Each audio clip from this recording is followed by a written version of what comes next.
General दुआ, आप गौरव से भी कुछ पूछ सकते हैं, लेकिन उससे पहले हमारा सवाल यह है कि अगर ज़ेलेंस्की ये कहते हैं कि रूस के सैनिक चले जाएं वरना मारे जाएंगे, इसका असर सेना या सैनिकों पर क्या पड़ता है?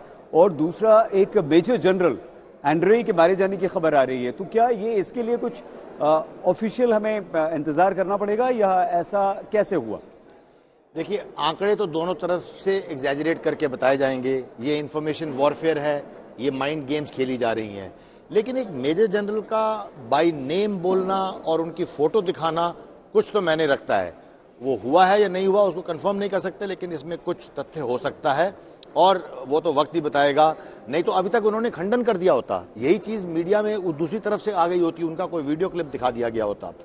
मैं गौरव से एक सवाल पूछना चाहता हूं, जो आप अपनी सेंट्रल डिस्ट्रिक्ट के बारे में बता रहे हैं, लेकिन बाकी जगहों में जैसे उनके जो लंबा कॉन्वॉय है जिसमें काफी बड़ा हिस्सा लॉजिस्टिक्स का होगा, सप्लाईज का होगा, चाहे वो एम्यूनिशन हो या राशन हो या फ्यूल हो, उसके अलावा क्योंकि आप शहर के अंदर घूम रहे हैं, क्या लगता है आपको मोराल, हौसला, मनोबल कैसा है वहां के लोगों का? क्योंकि काफी कुछ इस पे निर्भर करेगा कि आगे की शहर की लड़ाई कैसे होगी।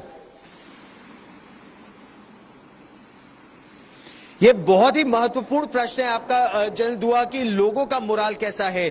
हम लोगों की यहाँ पर दो ग्रुप से बातें हुई, मतलब जो परिवार जिनके बेटे पिकेट्स पर तैनात हैं, ATGMs anti tank guided missiles के साथ उनके बेटे, और ये तो सैन्य परिवार थे, और कुछ और लोग जिनके बच्चे IT सेक्टर में हैं लेकिन मिलिशिया के रूप में बिल्कुल ATGM के पीछे AK-47 राइफलों के साथ तैनात है। ऐसे ही बैरियर्स, लेकिन जो शहर के पेरिफेरी पर वो बैरियर्स हैं। सर, इसमें मैं आपको यह बताना चाहूंगा कि यहां पर जो लोग हैं वो बच्चे अगर पिकेट्स पर हैं तो माँ बाप खाना लेकर वहां पहुंच रहे हैं। माँ बाप ये कह रहे हैं कि गर्म खाना जब तक हम तुम्हें दे सकते हैं हम तुम्हें देंगे, तुम 24 घंटे, क्योंकि इस समय जब आप और मैं बात कर रहे हैं तो तापमान यहां पर 1 डिग्री है।